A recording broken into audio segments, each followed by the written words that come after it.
It's like they added the song from 2 with the emotional impact of 3. I'm like, God. Precisely. Then it like gets woven in and out throughout the movie. Yeah, you didn't have to leitmotif it this time. Oh Damn. my God. Wagner ass, Toy Story ass, heartbreaking ass movie. Bitch, why would you do that? When I get old,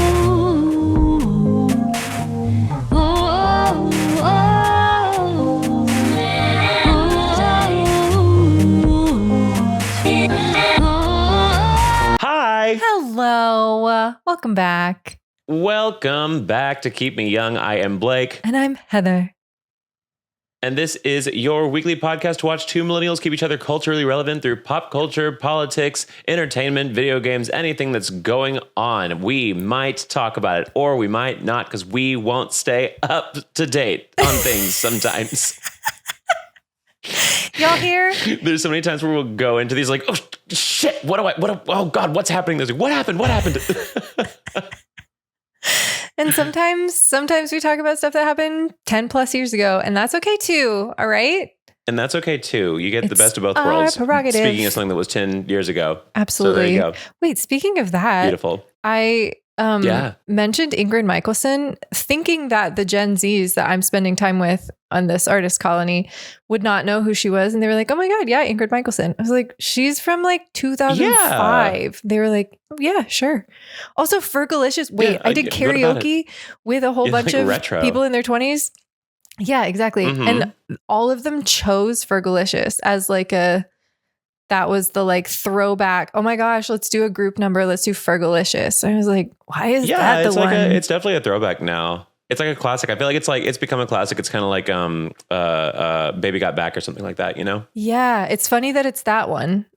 I'm happy to know, but I was the only person who knew all of the words. Maybe that's not true. But nice. I wasn't looking at the screen the way that the other people were looking at the screen. It was like, wow. Yeah. Here we are. I feel like Fergalicious is kind of like the Fergie song that made it like over the test of time. Yeah. You know? Like we have classics that we remember, like London Bridge is huge. Totally. I think Big Girls Don't Cry is huge. Oh, I forgot that one. But yeah, no, I think in terms of like longevity for like memorability, it's definitely I guess it is Fergalicious. I think Glamorous is also that girl, but it is what it is. Oh, for sure. Yeah. That also gets referenced in a new song, I think. Yeah. I'm curious why it's Black Eyed Peas, I guess. Like, why did they stand the test of time? Why did Fergie stand the test of time? Why couldn't it have been Pussycat Dolls? Anyway. Right. Well, they all hated each other famously, so.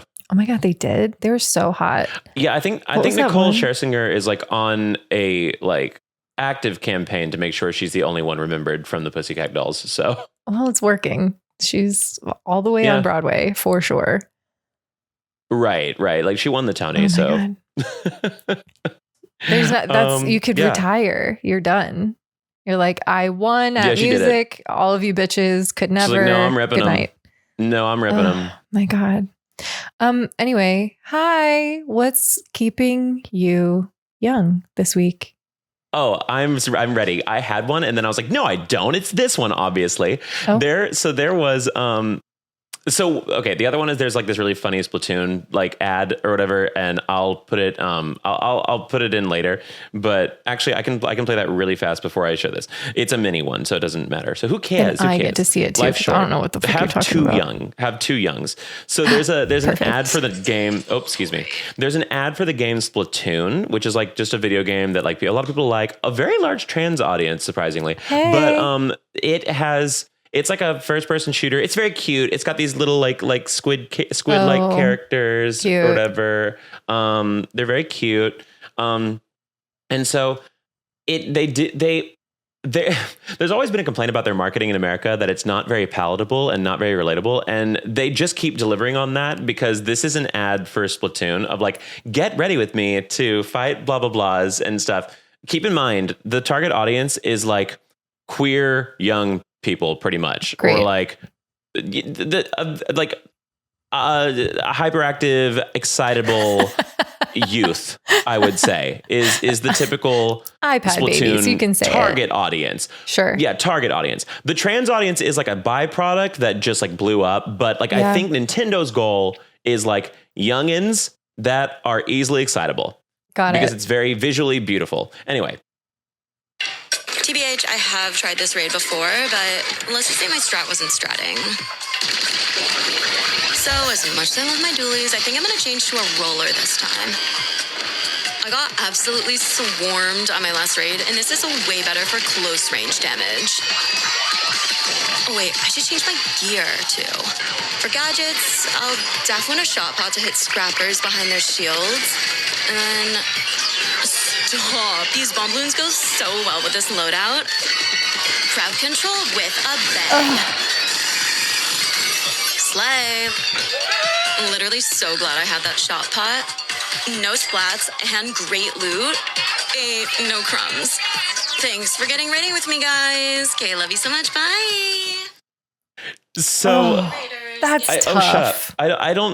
I don't know why that was the goal. Was just like lobotomized TikTok influencer was, but the thing is, it's like so bad that it went back to full camp. Like it went back to perfectly. It was full camp for me. Yeah, I agree. Wow. It was full. It was full camp by the end of it. Like the moment that really sold me was when she kills the bad guy or whatever, and she's like in the most monotone voice, "Slay." No crumbs. That's so good. No crumbs. Oh. And I retweeted it and left that little comment just saying this is literally camp. Sorry. But and somebody in the comments was like showcasing the loot she gets, and it's the equivalent in game of like 2 cents. And she's like, no crumbs. Look at this sick loot. It's so good. It's so good. I love it. It's so TikTok lobotomy core that I can't help but love it. But that's a small one. My major one is just one thing is I think I would have learned a lot more about world history. I'm thinking of specifically my AP world history class. If it had been delivered that way, I really could have done a lot better on that exam. I think that could be funny. I think there are TikTok accounts that give you like brain rot versions of like major historical events, and that's like how I would take notes in classes, just like abbreviate everything, make everything like jargon, like I don't know. Anyway, whatever. Absolutely. It's too late. I'll never learn about world history. Yeah. So my main keeping me young is okay. So you know Martha Reeves and the Vandellas. They're like an old singing group from back in the day. She sang Heat Wave. It's like a heat wave. Oh, okay. It's burning in my heart. Yeah, she did that one, and she did like Dancing in the Street. Biggest one is Dancing in the Street. Great. Yes. Dancing in the Street. Yeah, like huge, super famous singer, obviously. So she's still alive, and she did so at the first women's pro baseball league game, which we've spoken about, the first one ever on the pod. Yes, it happened, and Martha Reeves sang the national anthem with 2 background singers, and here is a snippet of it. Oh God! Oh God! Say, can you see by the dawn's early light what so proudly we hailed at the twilight's last gleaming, whose broad stripes and bright stars through the perilous Blake, no. Still there, oh, say does that star-spangled banner yet wave o'er the land of the free and the home of the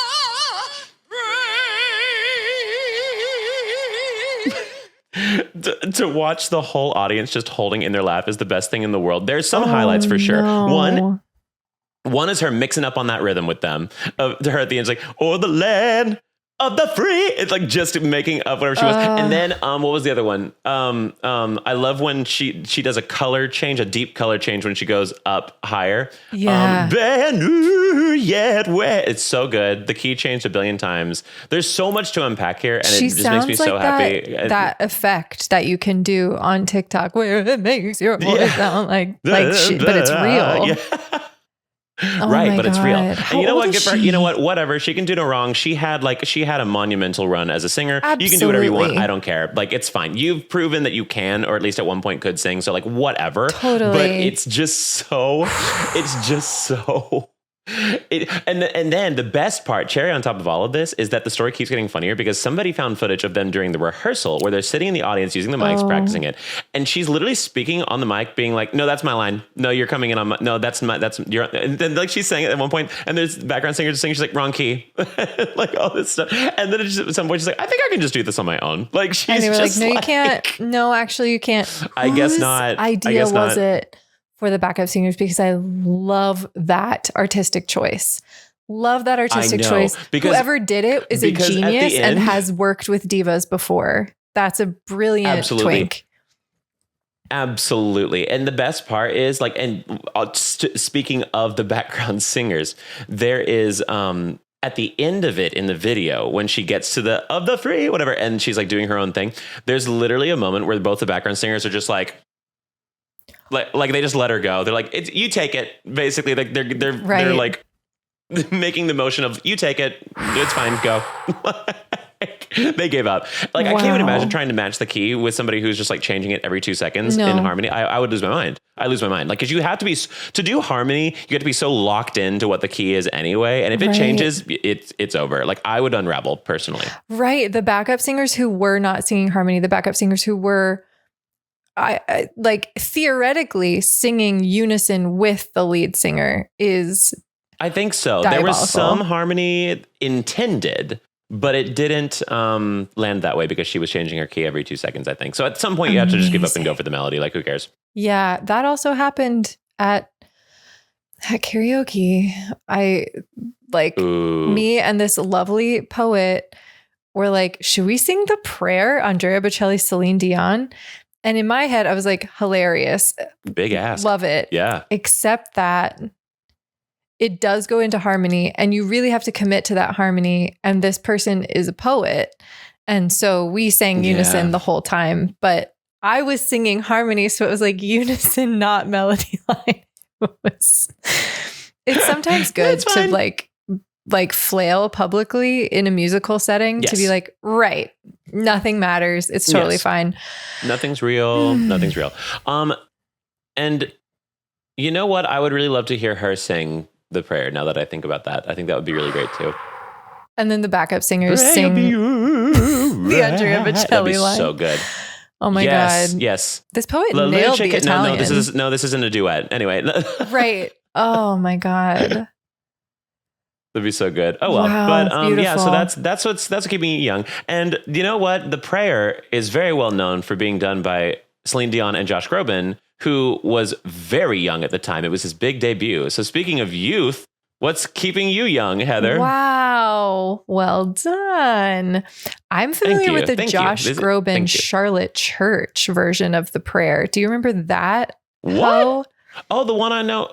The one I know is the Celine Dion one where he walks up on stage because they had to fill him in for a spot, right? Isn't that the one? Crazy. I believe you. Was that Charlotte Church? It was Celine Dion and Andrea Bocelli for sure. And then probably at some point Josh Groban took over, but I never knew he did it with Celine. What a fucking star. Yeah, it was weird. His like claim to fame was literally one of those like movie moments where he I think Bocelli was sick or something and Celine Dion needed somebody to sing and he was like a local student at a school or something. He had maybe already recorded it with Charlotte Church, who was like... Oh, that would make sense then. You remember her? You know who I'm talking about? Yes, Charlotte Church, a big opera singer. Yeah. Yeah, but like baby, little kid opera singer. She's a child when she was famous. Yes. Like that girl who was Emmy Rossum. What's her sort of like pop opera star? But like her Charlotte Church's album that I listened to in elementary school is called Voice of an Angel. And it's just like not one lick of vibrato to be heard ever. Total straight tone. I'm mixing up the opera singers then. There's somebody else who has like a biblical sounding name that like is a big opera singer and I can't remember who it is right now. I'm thinking of like a British somebody, but oh well. Anyway. It's fine. Yeah. Charlotte Church, also British. And I idolized her, and she did maybe more than one duet with Josh Groban on that album. Wow. But wow. Then he Beautiful. like shot to fame, and Charlotte Church, I mean, Shot to fame. hasn't. Yeah. Kathy Griffin, I remember one time on her stand-up special said that she met Josh Groban at a party, and I can't remember exactly what he said, but it was something along the lines of like, this classical voice gets so much pussy. He said that? And good for him. Yeah. That's so funny. In his own words. I can't remember exactly how he said it, but he basically said like, I'm getting ass with this voice.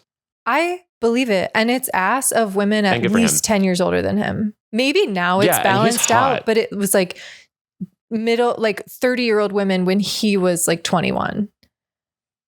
Yeah, which is fine because he's like hot. And frankly, maybe I don't think it's a bold claim to say that I would let Josh Groban hit. Like, I don't think that's controversial at all. No, that was going to be my husband when I was young, which there were signs, okay? Right. It seems like Josh Groban attracted women that were not his age. Yeah. My devotion to Josh Groban could have been a tip off that maybe there was more there than just being straight.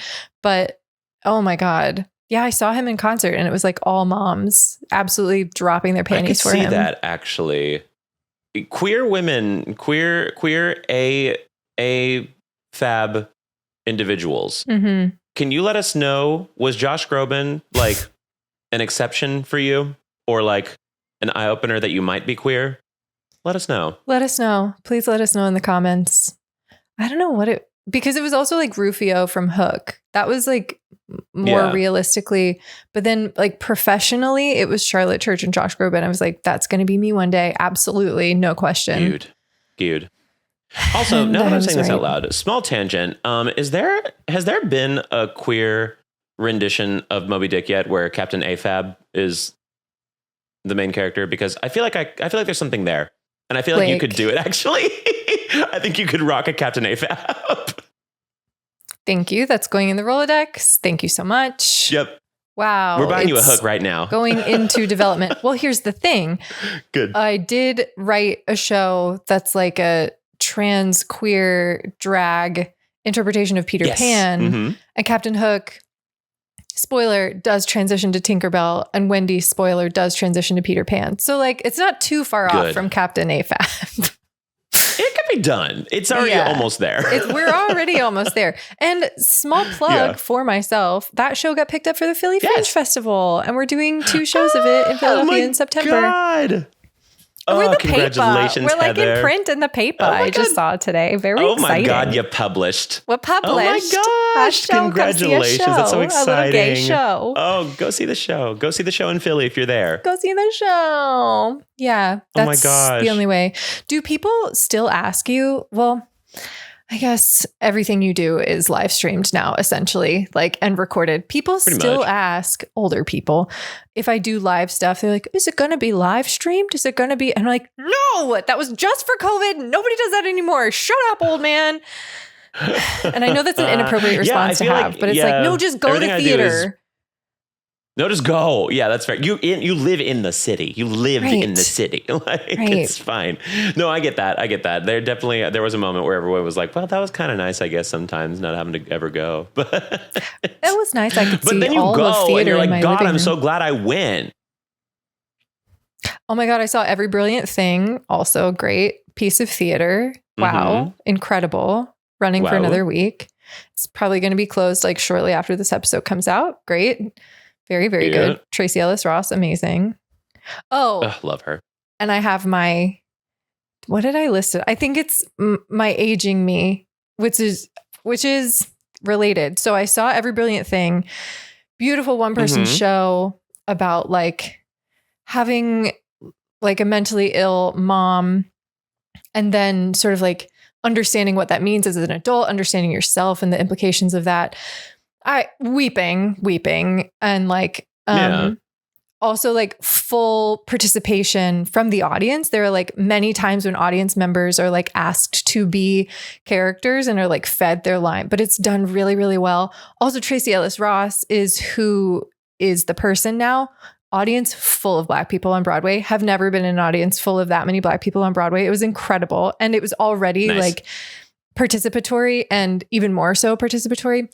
So I was like fully immersed, having the time of my life. Left, some dumbass drunk dude came up to me and started to be chatty. And I was like, I can't, like, I'm not ready to be back in reality yet. I can't be in New York right now. So what did I do? I walked around the corner to go see Toy Story 5.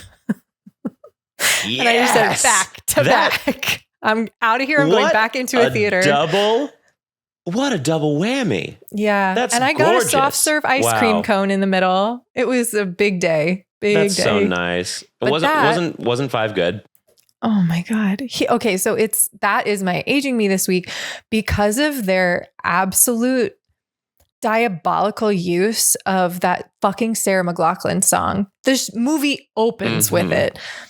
I sing that song, and I have sung that song for like a competition. I sing it in, so like I'm one with this song. When somebody loves me, breathy in the mic. Yep.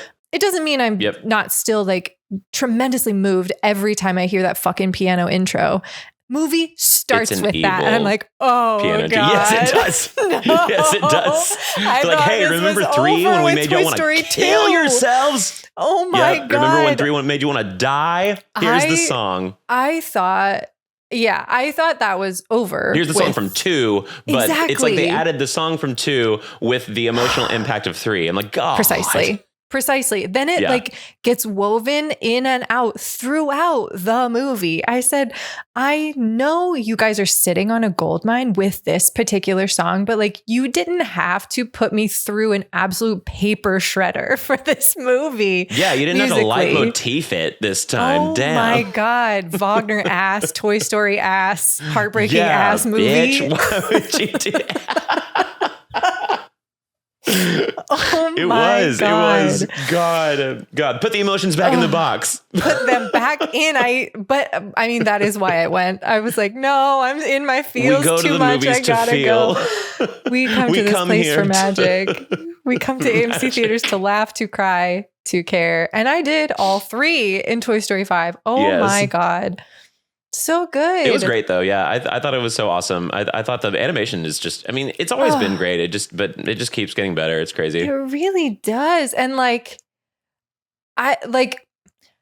the times when they chose for the animation to be more or less real, like there are real horses in it, but that real horse looked nothing like a real horse. And like, I don't know. It's kind of like they still choose times to remind you, like, this is a cartoon. It's okay. We're not like trying to look real. Animation when they're doing, when they're doing their animation bits, like when they play like pretend, it's so pretty. Oh my God. Like I came out of that movie being like, should I buy toys? Should I play? Should I capital P play? Oh my God.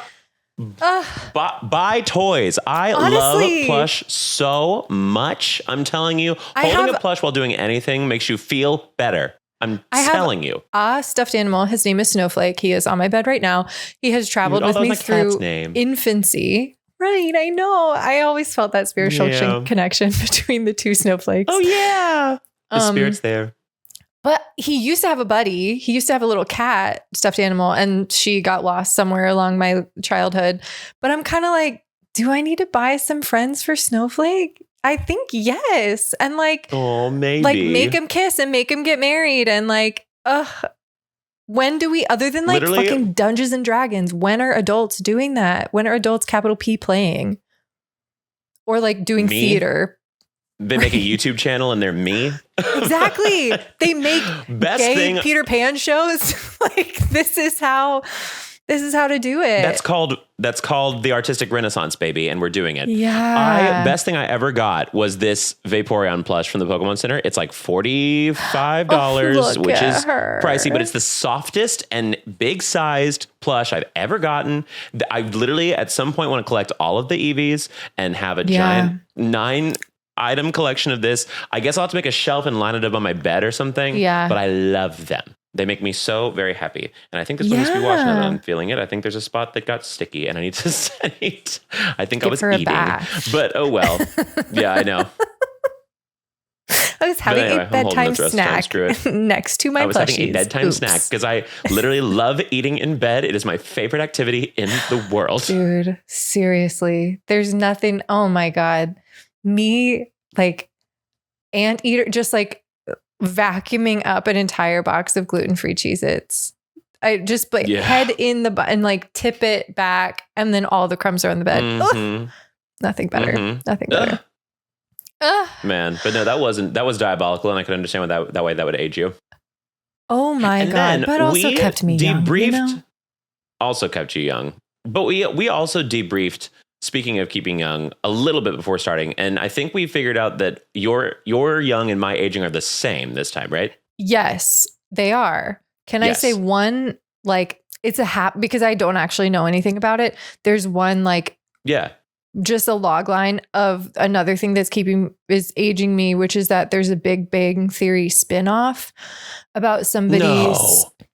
I didn't realize it was a spinoff. So I've been seeing all of these fucking ads for it on HBO when I was watching Girls. And it's the guy who owned the comic book store. He has his own show, but he's like in an alternate universe and he has to save the planet. It's like Steven saves the universe. Steven has to save the universe, something like that. And it's That's a Big Bang Theory spinoff. I hate it. Me too. And it's on HBO. And I don't plan to learn any more about it, but there was like an ad that came on. Oh, and there's a podcast. While the show is new, there's a podcast for every single episode to like debrief about it. Are people that into the Big Bang Theory? They fucking must be. It's on HBO. I can't get over it. I think I told you this one time during the podcast. One of the best things I ever saw on Twitter was a video, and it changed my life. It's like a 10-year-old video now, but it changed my life. There's a video of somebody reacting to Big Bang Theory where like the thing is like they're describing their board game or whatever, and like they're like the Klingons will go to the Hobbit land of blah blah blah, and like it's just like different references of different movies, just explaining how the game works, whatever, and using the TARDIS to go through the blah blah blah. And the guy pauses. He's like, "What was the joke? You're just saying things. You're just referencing nerd culture things." And then he keeps playing and then the audience laughs. It's like, "Why are you laughing?" It's like screaming at the TV. And it changed my mind entirely on that show. And I was like, you're right. It sucks ass. And the only person it's so stupid. who's allowed to just say a list of things, as we discussed, is Robert Pattinson in The Odyssey. I don't want anyone else ever just listing things. It's different. And getting any reaction. Yes, exactly. Okay, yes. I plan to not do any research on that. I don't want to know any more about it. It came across my desk and I'm throwing it into the trash can. And yes, as you mentioned, my young and your aging are one and the same. And that is our sweet baby girl, Ariana Grande. And the reason it's keeping me young is because we should all go live in the woods sometimes. That's why it's keeping where it's like, we're not meant to be known. So we're not meant to be so transparent. We're not like as a species, if we're going to get meta, like we're not meant to be visible to like the entire world all of the time. And even somebody who like seemingly is on top of the world, is doing fine. Like even her who had media training at a very young age, all of us need to go live in the woods sometimes. And metaphorically or literally. And I really, really support that. That's how I feel. That's why it's keeping me young. But absolutely, go off. Absolutely. It's one of those things where it's like, it's my aging, but I think it's good that it's on both of ours, because I think it is one of the situations where two things can be true and people don't know how to deal with those anymore, which is bad. Correct. It's good that she's taking time for herself and hopefully getting the help that she needs. It's bad that the catalyst for that is for a bunch of you being nosy ass fucking bitches who can't mind your own business. Correct. I think that she should have been able to decide this on her own from help from her friends and loved ones and not because of public speculation and crucifixion. This happened to Judy Garland and she died. This happened to many a celebrity also, and they also probably fucking died. So I need y'all to stop commenting on people that you don't know, who you don't know are working on things in the background on their own merit.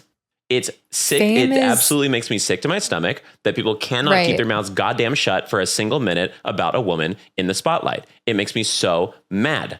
And it's all this stuff under the guise of, we're just helping children. Congratulations, Republican. That's what you always say when you're trying to get some sort of narrative across or some insecurity across that you're just projecting. Oh, but I'm doing it for the kids. No, the fuck you're not. You don't give a fuck about anyone but yourself and your insecurity about your own eating issues. Yeah. Sorry, there. That's my one thing. That's also maybe projecting. I'm sure that's not the case for every single person. I think it's the case for a lot of them, or people that want Definitely. extra clicks and extra ad revenue. That's all it is, and it makes me sick to my stomach, and I hate them for it. Yeah, like that level. I would not wish that level of fame on my loved ones. You know what I mean? Like I cannot. No. I imagine it's very lonely. Yeah, you just have to have so many walls up. You can't trust anybody. That must make you feel so crazy and like I would so think so. suspicious and so unsure of like what reality is and what is just like people saying what they think you want to hear. But it's, yeah. And then it's either saying people what they think you want to hear, or it's people like saying you're fucking spawn of Satan or something, you know, like there's no it's human gotta be experience. exhausting. I genuinely, you're either worshipped or absolutely vitriolically hated. Like it's got to be really isolating of an experience. I just find it really frustrating how it got there. And like people talk about how, like we talked about it before, how it was termed as like the Switologist termed it as like concern trolling, which is what it is for a lot of strangers. Yep. I'm hoping that that's not the case for her loved ones. I'm assuming they're actually concerned and maybe have voiced something, and I hope that's good. Mm-hmm. But I just don't think that's the business of anybody that just listens to a song of hers on occasion and watches a concert of hers. You do not know her like that, and you need to shut your goddamn mouth. Yeah. It makes me really, really mad that we see that kind of stuff. And also, once again, professionals in the field that therapize this stuff and help people through this stuff have said time and time again, what you are doing is not helping anyone. So stop. It's hurting them actively. Yeah. I don't know. There's like there were people on Twitter that were like, but we brought up attention to it. Like that's going to make her do it. And then somebody was like saying, nobody's ever going to stop like doing what they're doing because people ignored it. And then somebody was like, I did. The second people stopped talking about it, I actually worked on it myself because it wasn't bringing attention to it. Love that snapback. Yeah. Yeah. Oh, I lost my train of thought. I can't remember. I think it'll make her come back with an amazing album. Her time in the woods. I mean, Bon Iver. For sure. Bon Iver did that. He up in the woods. He down on his mind. Yeah. He building his. I think Taylor Swift did that. She came back with folklore. So there's that. Yeah. Right. Like if there's a silver lining. Right. You just can't be public facing 100% of your life, or 100% of your life can't be public facing. And the thing about that level of fame is that people think they are entitled to 100% of your life, or Absolutely. like create what they think is 100% of your life. Oh, my goodness. We're never going to know a damn thing about her after this, I will say. I think she's going to go full Beyonce, like regal unapproachability, which is fine. Which I love. Frankly. I love that version of fame. That. Bring back like old Hollywood style fame where you cannot get in touch with people. You cannot DM them. You only see them 20 feet tall on a screen, and they like don't exist as real people. Bring that back, honestly. Sure. Totally. Why not? Why not? It's So but then we'll I guess, see what happens. I don't know. They were probably doing like crazy drugs that we didn't know about, and that's how they died. Whereas now people die because of like mental health and social media. I don't know. There's no way of winning. No. There's no win there. But I don't know. No. I just can't imagine. It just kind of breaks my heart to imagine the level of like defeat she had to feel to turn down a Sondheim movie role as a theater kid. Oh, I didn't realize that. That's so she sad. dropped out of the Sunday in the Park with George. And that's like the creme de la creme for theater kids. Oh my God. To be in a Sondheim anything.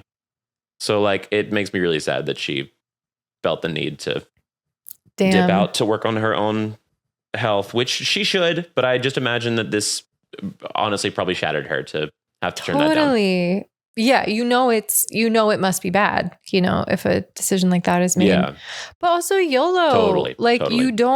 You don't get a do-over at life. And if you're suffering, if your body is like not making it through, if your mind is not making it through, like nothing makes it worth it. So and like we don't know if the public speculation made it worse or not, or if this would have happened inevitably either way. But we do know one thing in that it didn't make it better.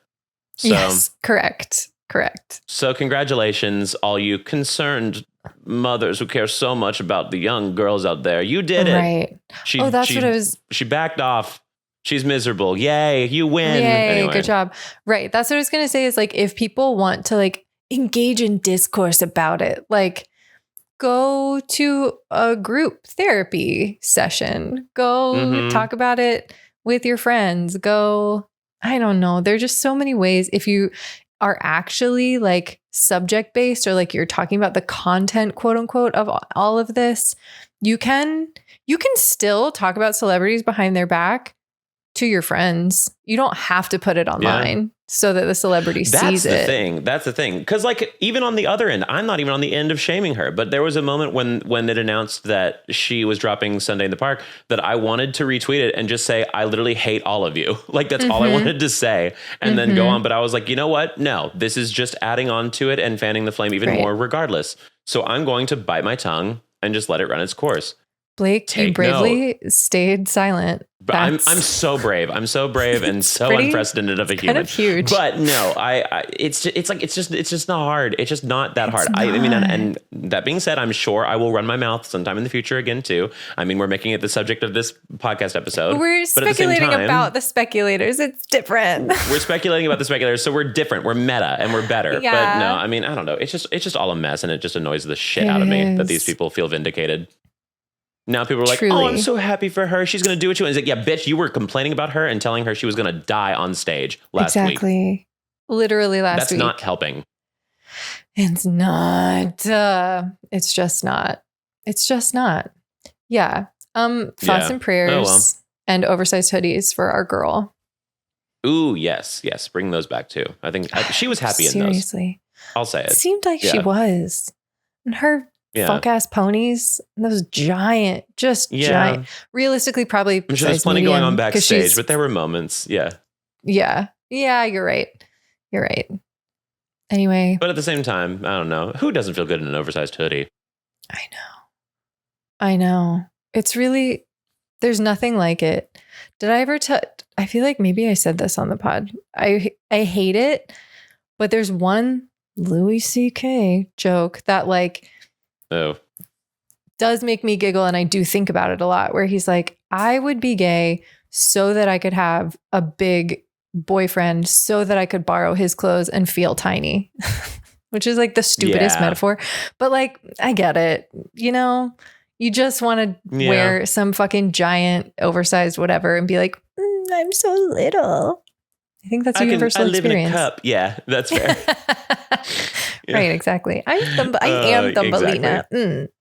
Yeah, wishing her all the best and all the hoodies. Truly. But oh well. Wait, there's no winning. I mean, that's the thing. There's no winning with any of this. No. So anyway, sorry. Speaking of winning, speaking of loser comedians, I don't know how people. This feels like so long ago now. I don't know how people feel about Aziz Ansari. I don't know if our audience knows about Aziz Ansari, and that sentence makes me so happy because I always found him insufferable. So I saw a fucking ad of him doing a stand-up set at the comedy at whatever that New York comedy club is that has the brick wall that like you always see the Instagram videos of, and it wasn't fucking funny. I was like, you moved to a different country and you like whatever survived this like op-ed about you. And then you come back to make a special and this is the joke that you're telling? Like, come on, man. He's genuinely just never been that funny. I don't know. Either. Even on like Parks and Rec, he was one of the weakest members, I think. There was just a really beautiful time for like annoying little guys. And he was in the right place at the right time. He and Kevin Hart thrived in that era. I agree. Yes. I feel like Kevin Hart can make fun of himself now. So he like bridged that gap and he's like on the other side of it. He's better than Aziz. Yes. Other people, I guess. But he's still in the same school of me. Oh, for sure. For me. Of like, I don't know, just watching just like. Annoying little guys. A little, just a little like, what am I thinking? Not hyperbolic. What hyperactive little hedgehog just like rolling around on the stage. Yes. Do you know Marcelo from, I don't know his last name, from Saturday Night Yes, from SNL. Live? Yes. I guess they maybe were in a movie together, him and Kevin Hart, and the press tour for that is just Marcelo dunking on him over and over and over and over again. Dunking on him. I saw that one thing where he was like, apparently all Kevin Hart talks about on the phone is money, which is so funny. And I feel, which is also true. Yes. Yeah. Marcelo is like, his agent's away message is send the contract, Kevin will do it. Yeah. That's really funny. I mean, Kevin just did like a DraftKings ad for like sports betting when he's worth like $400 million or something like that. I'm like, dude, you're like, why? Get after it. It. What's the point? It's so funny. God. But yeah. Why make your fellow hetero man lose all his money and lose his wife and kids? Therefore, so he could get another house, Blake. So he could get another house with his DraftKings money when you know he doesn't sports gamble. You know he doesn't. No. He's buying. You know what rich people don't do? Gamble. That's like how most they stay rich people do not gamble. Duh. Yeah, Drake sometimes gambles. That's the only person I've ever seen that's super rich that gambles. That's the only one I've ever seen. Oh, and Bruno Mars. Although Bruno Mars, I cannot recommend enough to keep on gambling because when he loses his money, he goes and makes an album to make enough more money to gamble. So, Bruno, keep gambling. Please. For the sake of all of us, keep gambling. He's like a different category of little guy where like probably maybe he's annoying in person, but I'm love the like upbeat, funk you up, down, funk you up. Like Bruno Mars has never like Bruno Mars shows up every like 3 years to save pop music because once again he ran out of gamble money. So I'm here for it. Hyperactive little guy. Yeah. You're welcome on my doorstep at any time, Bruno Mars. I'm here for I'm picking up what you're putting down. Yeah, no, he's the one in terms of making music. It's crazy. But like that's the thing is Aziz Ansari's not good enough to make up for it. That's the thing. Yeah, you do have to, I remember back in the day something. Yeah, I remember back in the day, his special was on TV all the time, and it literally just ended with him like it ends with him doing a bit of him just like singing like a grind on you girls song or whatever. But like, there's no bit, like it's not that funny. It's just him like describing having sex with a woman in like a old 80s funk, 70s whatever funk song, and I'm like, okay, we get it's so funny. The short guy has sex. Yeah, I don't know. There's no there, to quote. I'm not sure what I'm quoting, but I really like describing things that way. There's no there. Yeah, there's no there. Okay, I got this. Well, speaking of there's no there, I'm hungry because there's nothing in my stomach. But at some point, both of us had depression meals this week and our tummies were full. This is going on way too long. I could have done this in like 5 seconds. No, which that's means okay. It's okay. It can be an odyssey. It's okay. It's time for which means it's time for Depression Meal Mondays. Day. Perfect. Day one day. It's Depression Meal one day. Depression Meal one day. I kind of like that. One day this week. Yeah. One day. We and I guess this time it's Thursday. I guess we're a Thursday podcast. We said Wednesday. I guess we're a Thursday podcast. And that's okay too. I kind of love it could be Wednesday or Thursday. The mystery. Like, yeah, I love the mystery of it might be either one. Yeah, that's fun. That's fun. Anyway, what was your depression meal this week, Heather? Well, the meal itself wasn't depressing. It's that I ate the same thing twice in one day, and it was grocery store sushi from 2 different grocery stores. And one I had bought I like went to 2 different grocery stores because I wanted to get certain things at one and certain things at another. But like I didn't buy an actual like ready to eat meal either time. So like for lunch, I was like, oh shit, I need something quick. I'll just get some grocery store sushi. Had a day. Sure. Like went to the gym, or was going to the gym, went to the grocery store and was like, I can't work out on like 0 calories. I need to get another quick and dirty meal. I guess it's going to be fucking grocery store sushi again. And it comes in clutch when you need it to. Yeah. But it loses its specialty if you do it twice in a day. Like I like it to be a treat, but I just I've think done about that. I've done that. Yeah. We're like, yeah, I guess, sure. Sure. Also, like, it's like I lived, bitch.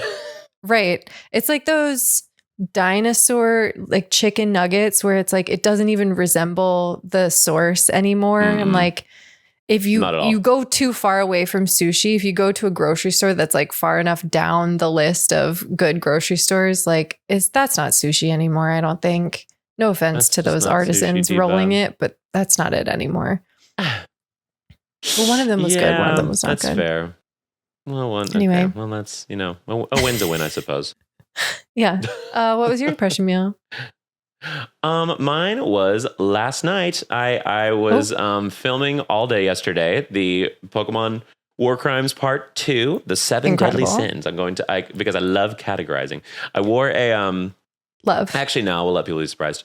Ooh, nice. Did you know you do know 7 deadly sins are not in the Bible? The Catholic Church made those up. No, I literally just found that out. That's just a Catholic talking point. Yeah. Did not realize that until kinksters, obsessed with sex, obsessed with sin. Mm-hmm. They just made it up. Not once in the Bible was anybody like, there are 7 and they're really bad. Yeah, anyway, it's kind of weird how Catholicism kind of puts you in the pressure cooker so hard, as if they're like expecting you to do bad things. Like they want you to. Like they want you to be a little freak about it. I swear. Do. It's weird. They kind of do. They kind of do. They're like, look at all these things you could do. Look at all these options of things you could do. Aren't you tempted? But don't. But here's a detailed description of all the things you could do. But don't. But don't even think about it. Here's a graphic depiction in words, but don't think about it. Stop. Here's high detail. You sick little freak. Don't think about it. Name. Yeah. We even give it a cunty name of the 7 Deadly Sins. Here you go.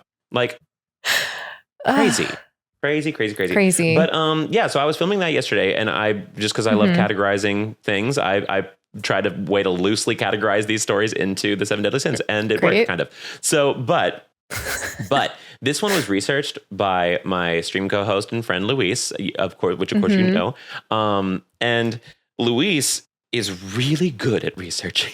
I didn't have a lot of time, and so I was like, "Hey, could I like pay you to do some research for me this time, so I have more time to like get all these different things done that I need to before this video goes up?" And he was like, "Yeah, absolutely." So I paid him. He did his research. He's so good at it. The man is a deep dive fiend, and so I got my stuff. And because of that, it was like a lot of info to cover, and it's great. And I love that it's so much information to cover. But I filmed yesterday from 2 p.m. until 12:45, and I was so tired. My feet hurt so bad by the end of it. But but we got through it. I had a fun time. Yeah. I filmed. I take breaks. Like I take like 15-minute breaks between each section and stuff like that, and that kind of piles up. Oh, okay. But but during one of those breaks for dinner, I had a bag of smart popcorn, the white cheddar smart popcorn, and half of a family size bag of Doritos, and a little bit of a leftover Easter chocolate bunny from April of this year. And it was good. And it was good. It was perfectly sealed. It was fine. It's chocolate. It works like wine. It just gets better, you know? And so was that on your desk? I feel like I remember there being an Easter something on your desk when I was there. It was in the pantry this time because I moved it eventually, but like, yeah, I used to be there. Yeah. Amazing. But it was fine. It was fine. I just needed something. I was like, I'm about to die. A little sweet, a little salty, a little chewy, a little crunchy. That's a meal. Great. Good job. That's all you need. Oh my God. That's all you need.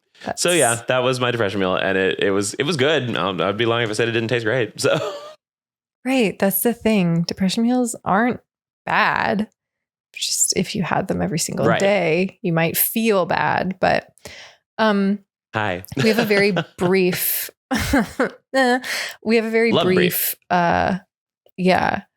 Depression meal from May. Hey, Blake and Heather. Hi. Oh. Okay, this isn't even my fault. I swear to God. Okay, different display name. I look to the bottom now. I look at the bottom of how people sign their emails so that I know what their actual name is. This says Kittens and Sparkles, May. And then on the first line, my name is Mary. Nothing. Oh, Who can I no. trust? Who can I trust?